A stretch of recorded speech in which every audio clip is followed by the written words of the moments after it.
Hindi.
So yun guys, nagpaalam ako dun sa nagbabantay dito.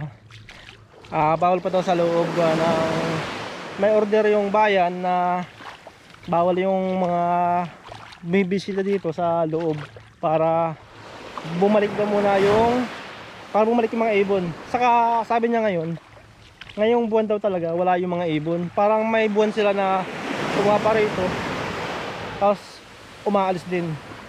Ayan. Kung mapapansin nyo, mababa lang yung mga puno dyan sa sa bungad. Pero pag nasa gitna na kayo, meron dyang malaking puno na yung talagang pinamamahaya ng parang bahay ng mga paniki. Doon sila nagkukumpul-kumpul. Sa isa daw, may kamaso daw dyan na ibon. Yung parang kalapakating kulay puti daw. Hindi ko pa alam yung anong klaseng ibon yun. Sa balod. Tingnan nyo naman kung gaano ganda tubig dito. Sobrang linaw. Ganitong walang tayo dito. Ayan o. Diyan o, the best mag swimming. Sabi, baka daw May open na to. May? Oo. Sakto, di pagbalik natin.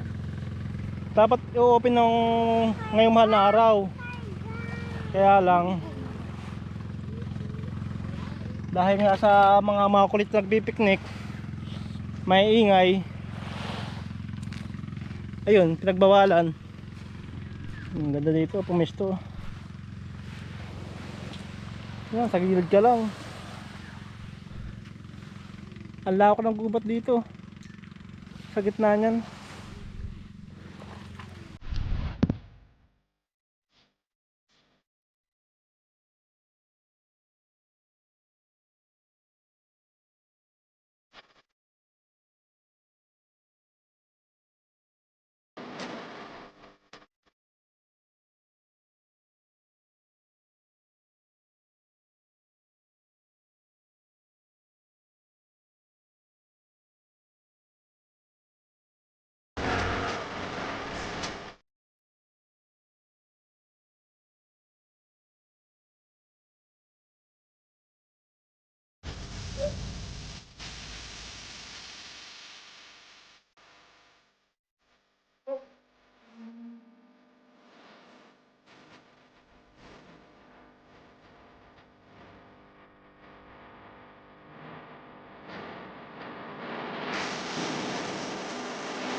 Kahit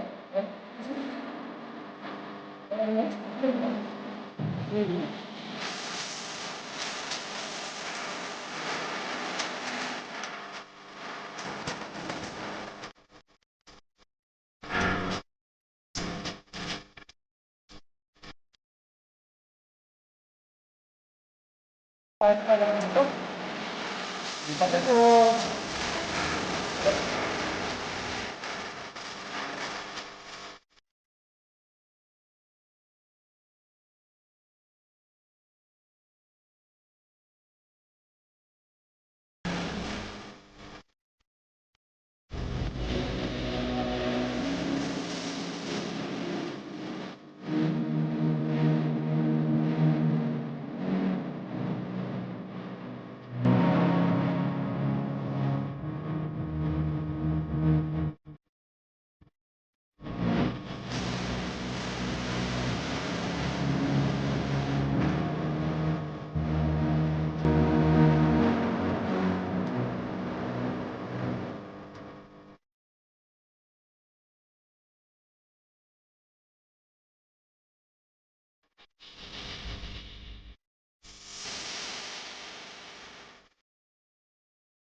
Sigaw, sinabi.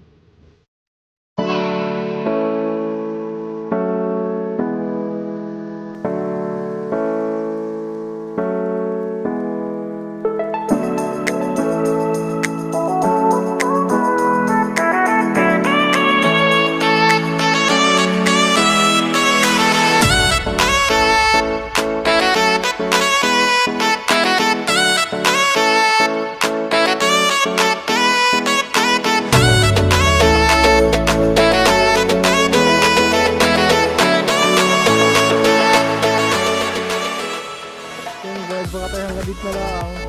Hindi tayo makakaikot dun. Walang daan.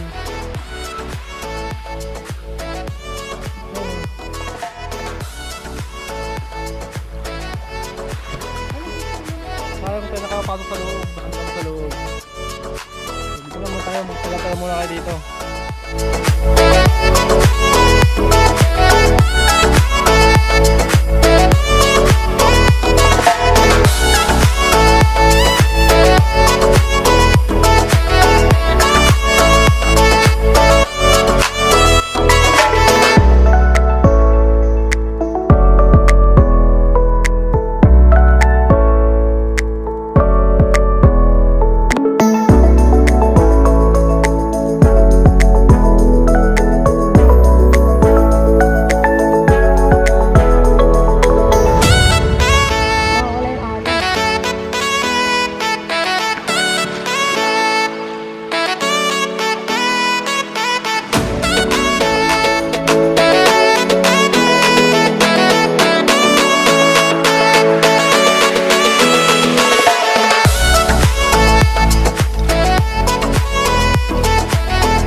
ano, sisir niyang ilalim.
Ito talaga sila doon.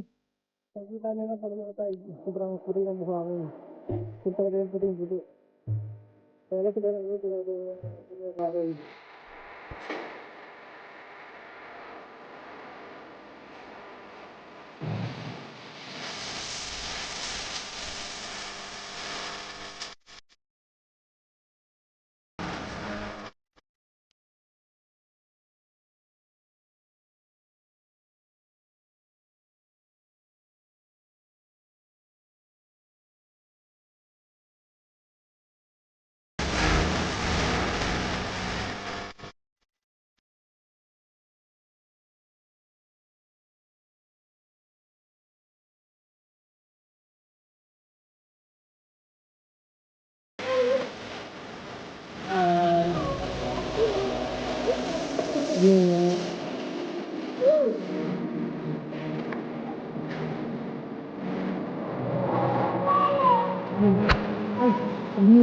One hour later. So ayun guys, pauwi na kami. Hindi tayo pinalad ng mga tao sa loob. Pero ayos lang. Sulit na rin sa kunan sa bye-bye. Sulit na rin. Kaya tayo uwi na. Sa May babalik daw. Papoy na sa loob. So babush. Babush.